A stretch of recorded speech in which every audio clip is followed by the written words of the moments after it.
So with that, we'll open it up to discussions and questions from the audience.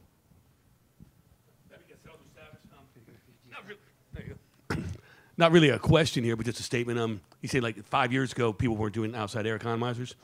Savvis has 10 very large data centers since 1998 that have been running on outside air year-round. We have legacy customers in there that literally have the same gear in the racks that was put in 98. They don't know what to do with it, but it still runs. No failures, no nothing. And a couple of the guys that are on that TC 9.9 that wrote that, they had a data center right at the Lincoln Tunnel entrance. Well, we have a data center there too. We don't do outside air economizers at the Lincoln Tunnel because that makes no sense. But once you get out, away from the city, you can do it all day long. Thank you. Thank you. Excellent presentation. I've got one request and then one question. So the request is that Bill Schutte just talk about the requests that we put forward to TC99 on failure data when we were doing the humidity research. And the question is to the panelists, why do you think we've got now IT manufacturers who are putting out containerized solutions using airside economizers, and we have large data center facility operators and designers who are also bringing these things forward as issues, but they're using outside air economizers? Why do you think these people are putting out all of these issues like gaseous contaminants, dust, particles, other failure mechanisms if they're in fact using outside air economizers in their facilities? That's for you, Jeff. I'm not going to touch that. Come on. I'm happy to speculate, but I'd rather not, frankly. I mean, there's people that sell equipment that does gas filtration. There's people who have different motivations for things, but it's also a legitimate question, and I think that's one of the reasons why we've done this research. And in our minds, it's not, the concern that's been put out is not warranted, and we're going to continue to look into it. I just wanted to mention one other thing. We've done there are a bunch of products on the market today that you can do airside economizing without any air. It's called an air-to-air heat exchanger, and there's several manufacturers that make products that allow you to use outside air for cooling through a heat exchanger so that you're doing 100% cooling without any compressor cooling. So even if you were in an industrial environment, and had to locate your data center next to the Lincoln Tunnel and you just didn't want to bring in outside air, you can do airside economizing. So, in my mind, there's no reason not to do it. There's, ways to get around it, certainly. So, Bill, did you want to answer the planted question? And then don't go far away because there's a question right behind you if you could hand your microphone. Yeah, I don't know why Mark picked on me, but we, as was mentioned earlier, we drafted a kind of a response to the ASHRAE white paper and submitted it to the ASHRAE journal for publication. We were going down the path of getting it peer reviewed, and they wanted to have a opposing view paper in the same article, in the same journal, and so the TC wrote up an opposing their opposing article. And then we got the word back that they wouldn't publish either one of them. So it's not going to be published. But you can see what we wrote up. It's on the website. And so our paper is there. I got a quick question. Bill, let's talk about when you offered to provide a blind database of failure data, and everyone told us they would give us data, they never did. And I'm asking you to do that because you're far more credible than I am.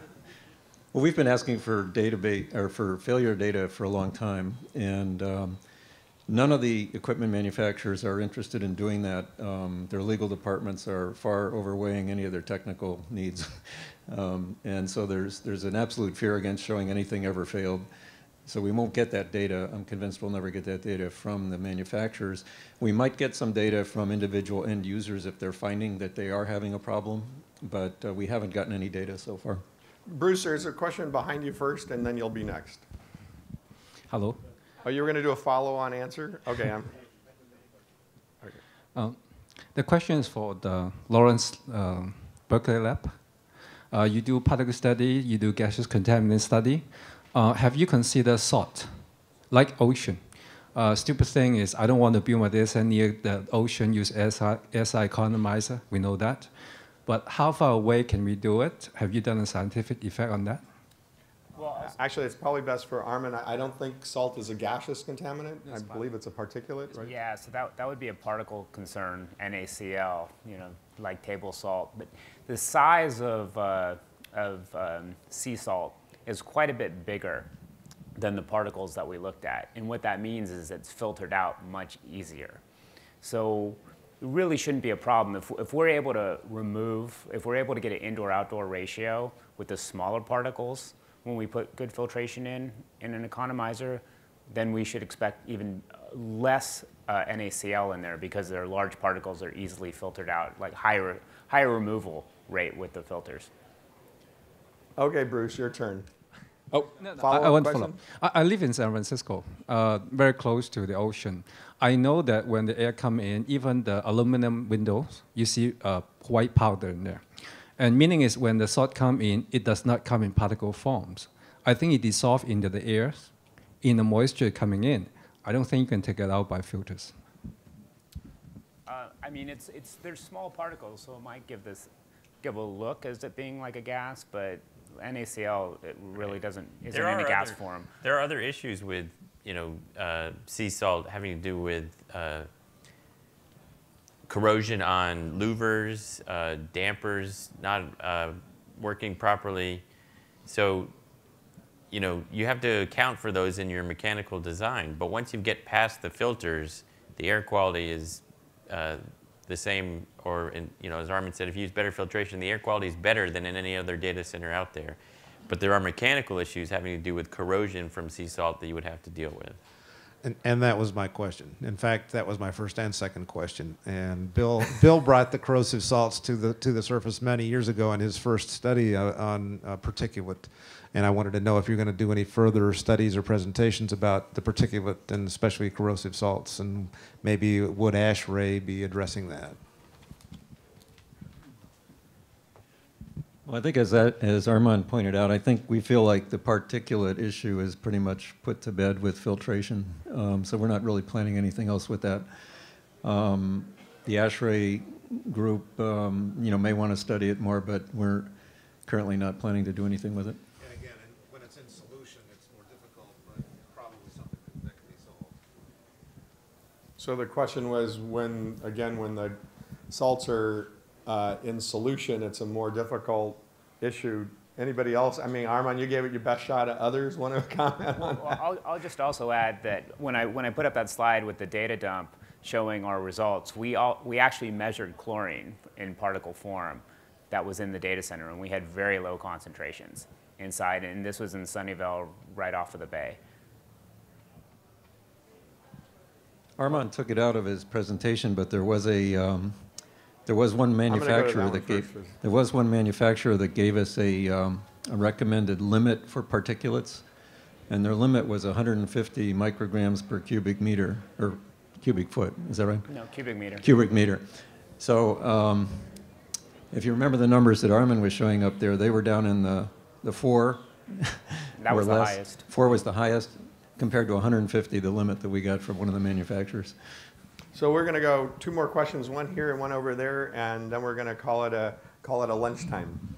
Actually, this is an offer. I'm Bruce Taylor from the Uptime Institute, and there are any number of members of the Site Uptime Network who are in this room. And the fall meeting is next week in Toronto, and this is an absolutely perfect question to put forward to the Site Uptime Network members and to get back data. I think it's an area that they would take on very seriously and very quickly. There was a question over there. Go ahead.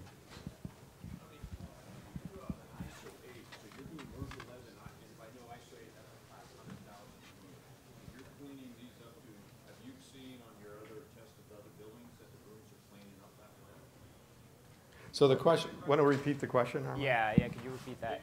What is, gentlemen, you're